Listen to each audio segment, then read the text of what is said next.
What if I told you that Nintendo lied about a feature in their game 40 years ago? In Excitebike, there is an entire game mode that literally does not function in the American release. Wow, a game developer releasing an unfinished product and hoping no one will notice? Nintendo really have been ahead of the curve for decades, haven't they? I've gotten a lot of requests for games to review over the last couple months, and the one that I've gotten the most requests for is Excitebike. If you haven't heard of it before, it's a motocross racing game which was one of the NES launch titles. On a side note, I didn't know that motocross was the name of the sport until I made this video. Thanks, Wikipedia. Anyway, this game was another project of Shigeru Miyamoto, the same guy who directed all of the Donkey Kong games, Super Mario Bros., The Legend of Zelda, and a ton of other NES games that you have definitely heard of before. Despite being an NES launch title along with Super Mario Bros., it's actually a year older. In fact, when they made Super Mario Bros., they actually repurposed Excitebike's engine for it. Thanks again, Wikipedia. You know what, I should probably start talking about the game now. When you start the game up, the first thing you see is a title card, which is blue for some reason. You chose to give this game a blue title card and not the underwater one. What is going on with you, Nintendo? You get 3 options when you start up the game: Selection A, Selection B, and Design. Really original names, guys. Selection A is a solo race.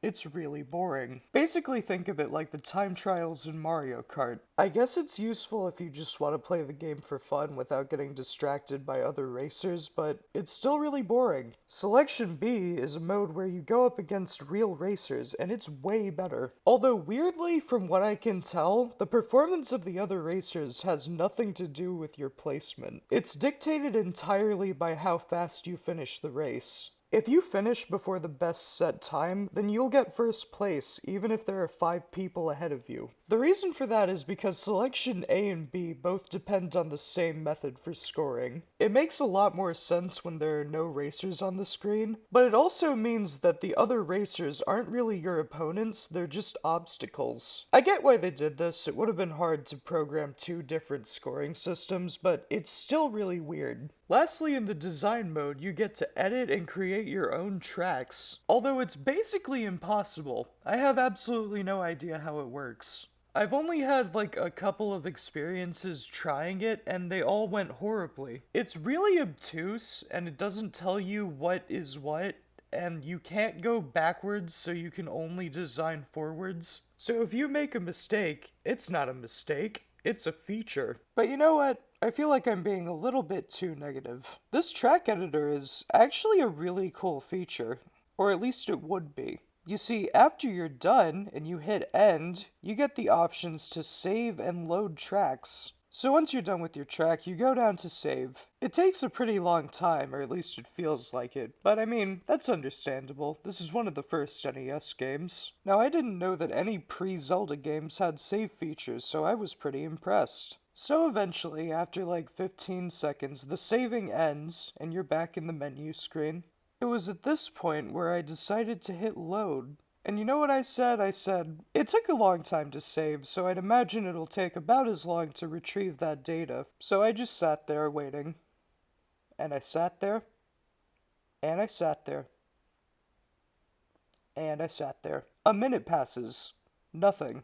2 minutes pass. Nothing. By 3 minutes, I had given up, so I just quit the game and stopped the recording. I figured that the game had just crashed behind a loading screen or something, so I booted it up again. I create a course again, save it, and nothing. It was at this point where I figured that there was probably something wrong. Maybe my emulator was just messing stuff up. I mean, surely this was just a me problem. I mean, there's no way that this entire game mode could be unfinished and not work, right? Right? Wrong, actually. Completely and utterly wrong. It turns out that the track editor is actually a vestigial feature from the Famicom version.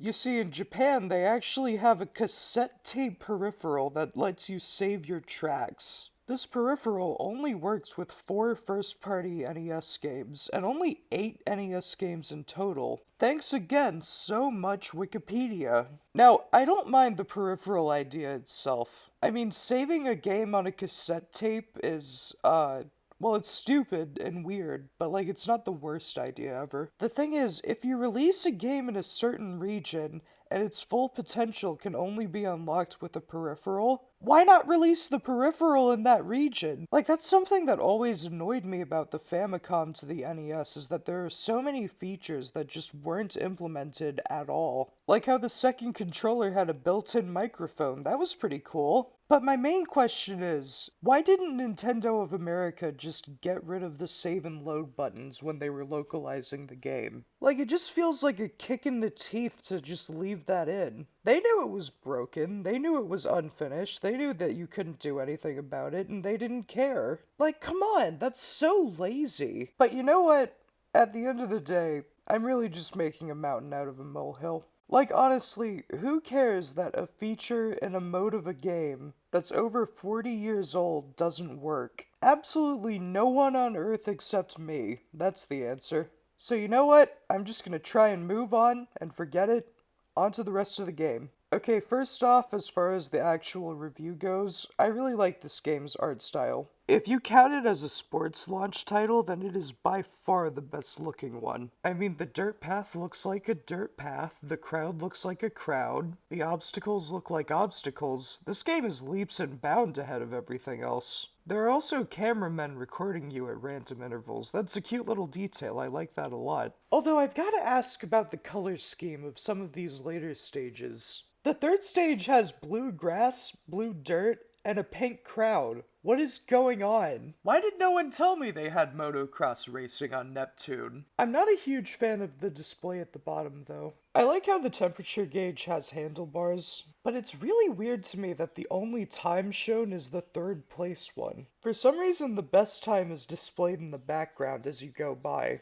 That's really weird. The real reason it does that is because you have to beat the third place time to move on to the next level. If you get fourth place or lower, that's a game over. But you know, as long as the gameplay is fun, none of this stuff I've mentioned really matters, does it? And luckily for all of us, the gameplay is fun. I mean, a lot of people who played NES games when they were being released say that this is one of the best early ones. And I've got to say, I think they're right. This is a really competent, well-made racing game. Luckily, they kept the controls nice and simple. A makes you accelerate, B makes you go into turbo mode, and the direction buttons change the orientation of your bike in midair. You can also do wheelies on the ground if you want. Using turbo mode makes you go faster, but it also makes your bike temp go up. In practice, this means that you have to balance between hitting A and B. Basically, you want to hit B as much as possible without overheating. It's not revolutionary or anything, but it's a nice little risk and reward system. There are these little arrows which I thought were supposed to be like speedy up things, but no, they just make your bike temperature go down. I mean, in a sense, they are speedy up things because they let you go into turbo mode for longer.